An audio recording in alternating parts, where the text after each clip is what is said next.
welcome to the We Are Libertarians Daily Podcast. I am your host, Odie Johns. I'm here with your other host, Sarah Brady Wagner. Sarah, how's it going tonight? I'm doing pretty good. Good. We're doing better than the internet is doing. Because what we're going to talk about today is FOSTA, SESTA, and the new Facebook and Tumblr guidelines. And I don't have a lot of good news right now on them, but it is news in the sense that it is new. So that's what we're going to be talking about. Where do you want to start? I'll let you kick off this one. Well, the part that's probably most important to listeners is just the simple update of, in case you did not know, several social media sites have updated their community standards because of, essentially, it is as fallout of the FOSTA SESTA bill, which it basically amended the rules of the internet as far as the government is concerned, to say that if any sort of sexual solicitation, any sort of like illegal sex or human trafficking takes place on a platform, that platform can be held liable. So everybody is just trying to cover their asses before this law goes into effect in January. And, so it's gotten very wide. It would incentivize them to be more paranoid about getting it off of there since they can be held liable, right? So correct. When in doubt, ban it. Exactly. I mean, one of the first impacts that you saw of this was that, Craigslist just took all their entire personal section down. Because the implication is that if there is any sort of even consensual exchange of sexual services, that you could be held liable for that in case that, something was going on that you didn't know about. Basically, you have to find a way to know about that. So it requires you have to go through confirming that everyone who is involved is 18 or over. And, that is an additional cost in and of itself. Plus, it's kind of a little bit of an invasion of privacy for your users. And, it just kind of puts up that one more wall to people being able to just engage with each other. And that's really the biggest problem that I have with this is just there's a lot of specifics, and we'll dig down into the dirt in a little bit. But this is just another thing that says, instead of me saying these are the people I want to relate to, these are the people that I don't want to relate to. I mean, let's be honest. If you're on Backpage.com, you know what you're doing. Right. You've signed up for this. You've agreed to this. If you go to that part of Craigslist, like you talked about, you know what you're getting into, and it's spelled out there. And so it's just, when we talk about the voluntary contract, it's just a voluntary contract that you're not allowed to have anymore. The concern, and it is a valid concern and one that does have emotional weight to it, is that in some cases there are children involved in this. And nobody is here to argue that the children who were caught up in sex trade are there voluntarily. There's a conflation of that kind of coercive underbelly with the entire sex trade. And a lot of that is caused by such a wide prohibition. When consenting adults can't engage in consensual exchange of sexual services, it creates a black market, and that creates a more fertile environment for human trafficking to occur. So FOSTA SESTA just kind of sweeps all of that into one pool, and the results have really hurt adult consensual sex workers. So, yeah, I mean, and that's just, that part is classic government. Try to stop one thing and stop a million other good things while they stop one bad thing. But, isn't sex with kids illegal already? Am I mistaken? Isn't that illegal already?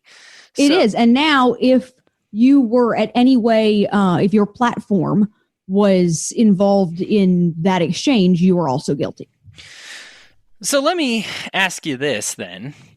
If I don't want to become a pedophile. Never mind. Scratch that. But if a pedophile is out there wanting to have sex with kids and they're using Backpage or they're using something and somebody's posted something that shouldn't be there, like sex with kids, don't you think it's easier to catch these people if they try to do it on a public platform versus in the underground? Because we don't have to stop them on Facebook. It's already illegal.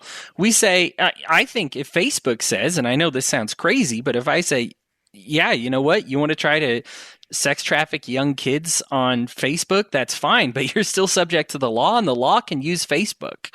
So, I mean, aren't we better off catching these people? Does censorship really help shut this down? That's actually been the main criticism of it by law enforcement, is that this has made their job more difficult. Because when you had the protection of Section 203 applying to these platforms, it said, that you can't possibly police all of your users, so you're not going to be held responsible for the things that they do and the things that they post. They were eager to cooperate with law enforcement to make sure that these kinds of situations did not happen on their platform. Because, my God, you don't want to get a reputation for being the platform that you go to for, child pornography or, pedophilic sex. That's not something that, a company is aiming for generally. Right. Well, and so, like, for me, when I go to a grocery store and they have up front, they say, hey, please be on the lookout for this guy. He's a kidnapper. And this girl, she's been kidnapped. Please be on the watch for these guys. I see their faces. I know what they're up to, and I can say, okay, here's where they were last seen. That might help me narrow it down a bit. With this one, now there is some, mysterious pedophile and some victim out there, and I don't know what they look like. I wouldn't even know where to begin shutting it down. So I just kind of have to hope law enforcement stops handing out speeding tickets and starts actually going after this type of thing. But I mean, that's just a hope.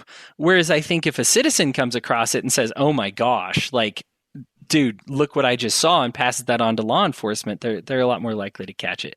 But like you said, you already said it. Law enforcement is aware that this has made their job harder to actually crack down on like a real crime, as opposed to like, double parking or something like that. So I guess double parking, you still have a victim in that crime, but you know what I'm saying, speeding. Yeah. So let's shift gears a little bit to, we've done other episodes on the FOSTA SESTA bill if you want to get a little more in depth.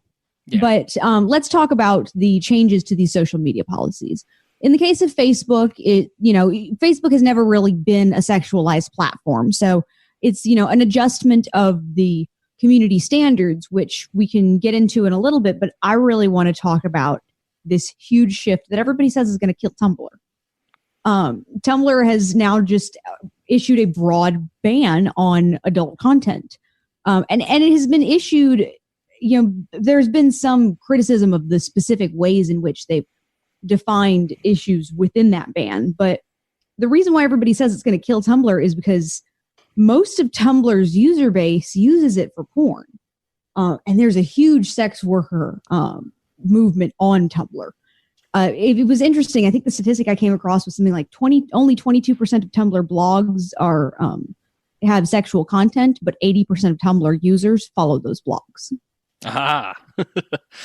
Those are the popular ones. Tumblr is, and you've done some excellent work and discussions in your fundamental freedom.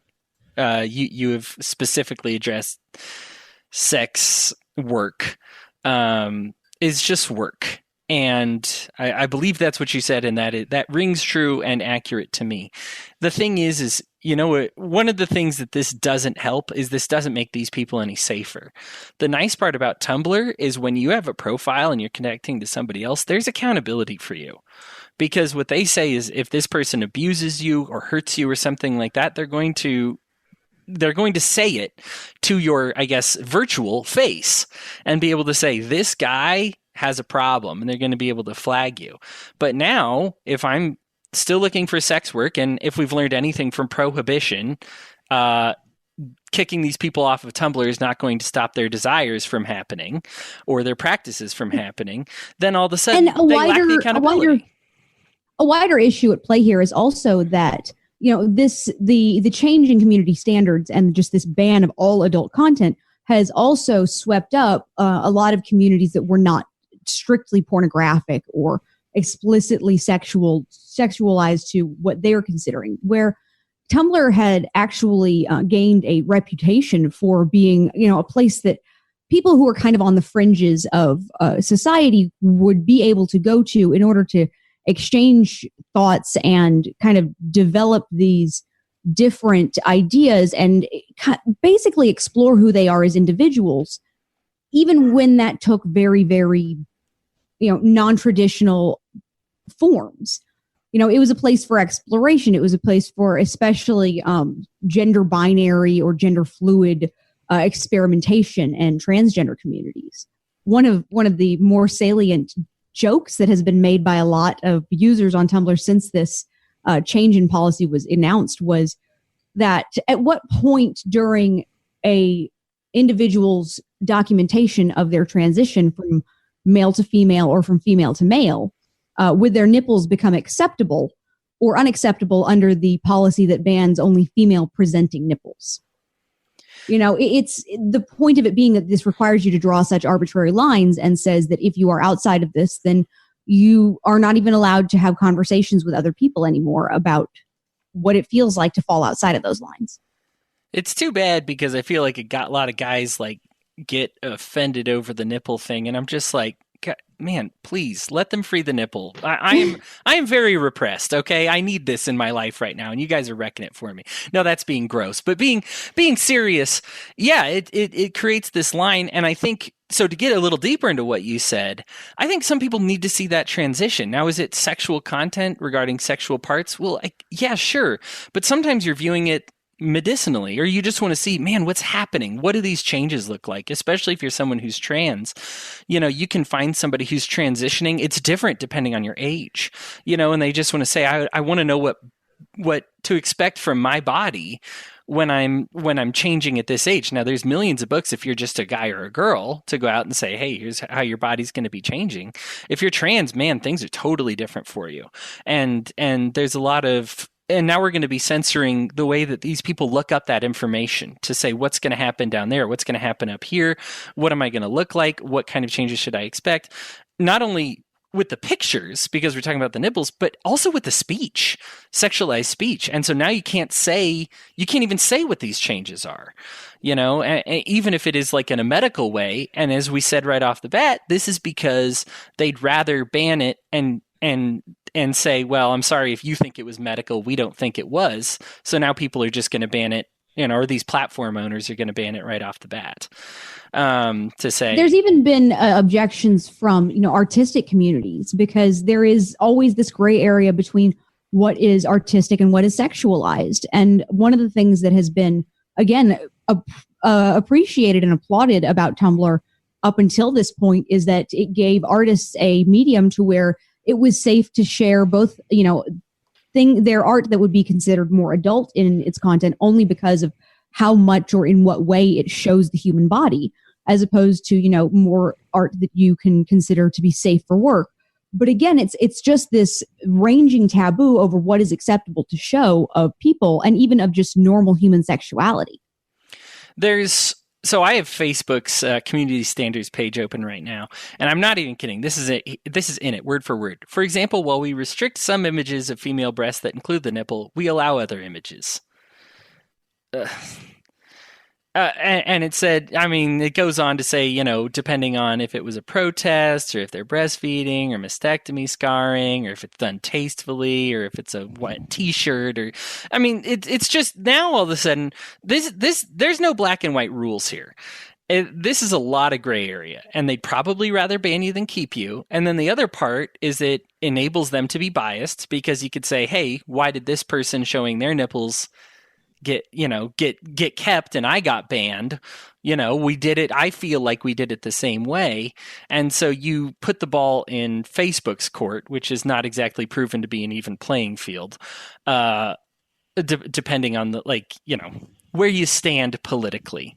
We know that people they hide behind it a lot that, maybe the community got offended in this one and wasn't offended on this one. They don't say whether or not, but I find it hard to believe that everyone of this political leaning went completely unreported and everyone of that political leaning got reported. And it just gets into more like, this is just another avenue now with the sexual activity and the adult nudity that they're going to be able to say yes, no, and be picky and choosy. And just, they left themselves with this huge gray area for them to decide and not for us to decide. And so it's just another arrow we don't have in our quiver anymore. We just have to hope that they like it. Uh, it always comes down to it's just a conglomeration of various biases. Even with Facebook, every time that something is reported, it goes to an individual, and that individual's biases are going to play into whether or not they decide that it conforms with Facebook's community standards, or even whether or not they think it's something that might require them to reference it to a supervisor and, get one of these various exclusions considered. I know I read about at one point Facebook was struggling over whether or not to allow pictures of traditional indigenous women breastfeeding goats at one point, which is it was apparently like an ancient survival mechanism that was still sometimes engaged in by these communities, and they considered whether or not they should have a special exception for that. But it just as easily could have ended up that someone just clicked, of course not, and deleted it. It's all this could be fixed. I think when I think of it, all this could be fixed by so many easier things to do. They just keep giving themselves more and more gray area. I mean, when I click on the community standards, there's the watered down, here's what it means for you. And then there's the legal jargon, which is billions of pages long. And I think it would just be so easy to say, hey, listen, I'm okay with objectionable content. I am okay with it. Let me click that box. Or I can click a box to say, I release objectionable content. Okay, so please don't regulate me, to be able to make that choice. When you buy a video game, if it's mature or for kids or if it's going to have swear words or if it's not. So if I know beforehand, hey, I'm using Facebook and I've clicked the mode that says, yeah, I might see some crazy stuff, then that's what you're going to see, what you've allowed yourself to see. Instead, what they're doing is they're saying, hey, we're going to moderate what's mature and what's not, and we're going to play it by ear instead of, it takes that personal power. It takes that authority away from me and it gives it to them. Well, and it is because the incentives that the law puts in place are to say that if you don't do this, then if at any point someone who is under, the legal age gets access to some of that content that we've deemed too mature for them to see, we're going to hold you liable in horrible court ways. Right. And so they say, well, and I'm sure that they just want to have the power to be able to say, yes and no, because now all of a sudden, I guess in defense of Facebook, they're no longer allowed to have a mature setting, right? So under what FOSTA, is SESTA. So what is the bottom line, not the Facebook version of what this means for you, but what is our version of what this really means for you regarding what you can do on Facebook and Tumblr going forward? So if you've gone over the Facebook standards a little bit more, so what should people know that they're no longer allowed to do? So what this changes is now look, exchanging sex blatantly has almost always been, or marketing for it has almost always been banned by Facebook. But what FOSTA changes is, let me see here, the exact verbiage here, the appearance of sexual activity or sexual exchanges. So this now, as opposed to saying, oh, this is a sexual activity, so I banned it, if it appears that it might be sexual activity, they're going to ban it. Wait, Hody, are you saying I can't say Netflix and chill, ?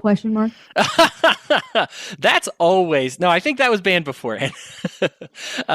Yes. So possibly. But if you think about it, that's the innuendo, right? It's implication. Right. And so we laugh about it. And they probably wouldn't, depending on who you were, but they can.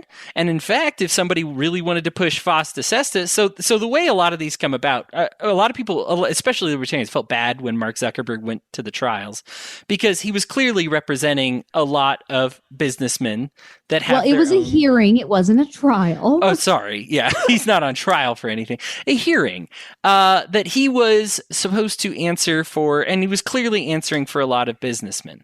Now, these businessmen want to see, they're not interested in the social media. They're interested in the advertisements. They're interested in seeing this grow as a platform. They're interested in money, right? They're interested in monetization. And so they don't care about, especially sex work when they can't tax it. or sex work when they don't have anything to do with it, or if it drives away other like more conservative customers, And so this is just another one of those things to say, well, if I need to please my investors or the law, then I'm just going to say, you know what? There's some gray area. Let's just get rid of them. Let's just get rid of it, especially if they have this or that political leaning that my investors don't have, that my big backers don't have. So what I see, bottom line on Facebook, since that's what you asked me, is that now they're going to ban the appearance of what looks like sexual activity. On top of that, what might make Facebook, and I'm not sure because you did more of the Tumblr side, but what might make Facebook different from Tumblr, they redid all their standards because of this FOSTA, not just sexual activity. So if you're like, hey, I don't really push the sexual thing anyway, so it's no So they problem. just took the opportunity to do a whole overhaul. They're saying, while we're at it, if we deem that it's cruel and insensitive, that's another one that popped up on here under the new policy. If it's cruel or insensitive, you may have your account banned, deplatformed. I mean, they give themselves every right in the book. The biggest problem with this is especially for things like we're libertarians. And thankfully we have our own website and everything. But you look at like Liberty Memes or something that made their platform Facebook. That's where they launch everything is on Facebook. Deplatforming is a death blow almost. Liberty Memes has survived and moved on, but it deleted a lot of the content that they had, and so this is the same thing. If they say cruel and insensitive, if one person felt it was cruel, you could get completely deplatformed and have all your work that you put on Facebook deleted. Or maybe we'll just ban you for a week. It says that they might tell you why you were banned. They don't even have to do that anymore. So you could just wake up and post something maybe political. One person feels that it's insensitive, you could be completely deplatformed, and that's their right. So there you go. That's what's new for Facebook. What's new over on the Tumblr side? Well, on the Tumblr side, it is mostly focused. It really is just focused on the adult content portion. But they've given very vague guidelines, and as Tumblr is always big on, well, if you don't like them, you can always appeal them to a higher authority, which I believe Facebook also does. But the specific rules, of course, now my page is not pulling up, they do allow some forms of nudity, but, they are what you would consider, the safer kind. So if it has an educational purpose, which actually has been brought into question by the community of sex educators on Tumblr, who, again, because of the openness of the platform, there have been lots of communities that flourish there that wouldn't necessarily be able to have started out on other platforms. And it's very jarring for them to suddenly be pushed off of what had been considered a safe space. It's one of those, you don't necessarily have to worry about them on Facebook, but there are really great resources for both teenage and adult sex education on Tumblr. Is that content considered sexualized, or is that considered educational nudity? Really, it's both. Yeah. We already talked about the question of the female presenting nipples, but female presenting nipples are allowed in very specific acceptable situations. So if a woman is breastfeeding, or if a woman is post-birth, then you're allowed to have nipples because that's considered unsexualized. It goes back to this issue of, whether or not women's bodies are just inherently sexual just depends on whether or not they're actively involved in reproductive tasks. Which, I don't know, as a woman with a female body, seems like a really objectified argument there. That, your bodies are the same all the time, whether or not you're actively using your breasts to feed a child or not. But right. There's also bans on whether or not you can't have drawings or anything that is photorealistic enough to be mistaken for humans. They even include a comment in the guidelines that says, "Nice try, though." But they do allow certain forms of artistic nudity. And again, that goes back to photographers who actually do sexualized photography, pictures of couples where women like to have sometimes boudoir shoots done to make sexy pictures for their husbands or their partners. And those can be considered artistic in a lot of cases. And the same can be true of couples who are engaging in, their sexual expression of their love in their relationship. And whether or not those pictures are considered artistic, again, could be up to the interpretation of the viewer. But in this case, Tumblr says it's just up to the interpretation of the Tumblr reviewer. And what's been interesting about the implementation of this is that they put in place a filter. And as anybody who has ever been on a website with a content filter knows, they are notorious for picking up things that absolutely do not apply. In this case, there's a famous picture that's used frequently on Tumblr that is an old painting that is a picture of a woman who's nude coming out of a well, and it's supposed to be truth coming out of her well to scold mankind. And that was picked up as sexualized imagery by the filters. Well, she is topless. So, I mean... but it's also artistic and, also was just a perfect representation of this is something that, many different Tumblr communities, even just political communities, had picked up, as a symbol for their movements. It's a pretty universal message, truth coming out to scold humanity. We all have our own version of truth that we think that everybody else is failing to acknowledge. But when you have to put in place these brute force sensors, you're going to get a lot of stuff picked up that are completely unrelated. Absolutely. I mean, it's about time for final thoughts, and I'm just going to carry on with that theme. Who do you want in charge of what you can see and what you can't? If it's anybody besides yourself, that should freak you out. And I'm saying even if you trust somebody else, even if Facebook was a really generally good company, you still don't want them filtering what you can see and what you can't, because you're the best filter for that. Look, I block people on Facebook that I don't have anything to do with, that I think that are gross or inappropriate or whatever. You have that power to limit them from your life and from your social life, from your social media. And I think that that's the best way to go about it. Every time we pass a law like this FOSTA SESTA sweeping regulation that says, if it might, let's just say instead of is used for sex, says might be used for sex, it opens up this whole can of worms. And all of a sudden we have to worry about, am I able to, like Sarah said, educate my kids about sexual activity? I was going to use some pictures, or use a guide that I found online. About their own bodies. And about their own bodies in the case of the trans thing, to say like, hey man, when am I going to change? What's going on? I want to hear from somebody that's kind of like current, I want to see what's going on. I want multiple sources on this. And now they're in a situation where if they decide to keep that up, they're at risk of being banned, the federal government can boot them. So can say, yeah, you can't do this anymore. Now, obviously, in the case of things like Facebook, they can't even take that slight risk. So if the government says, hey, if it's a gray area, shut it down, Facebook's probably going to say, okay, definitely shut it down. Not can shut it down. I'm going to shut it down because I don't want anybody to, messing up all of Facebook. The investors can't handle that.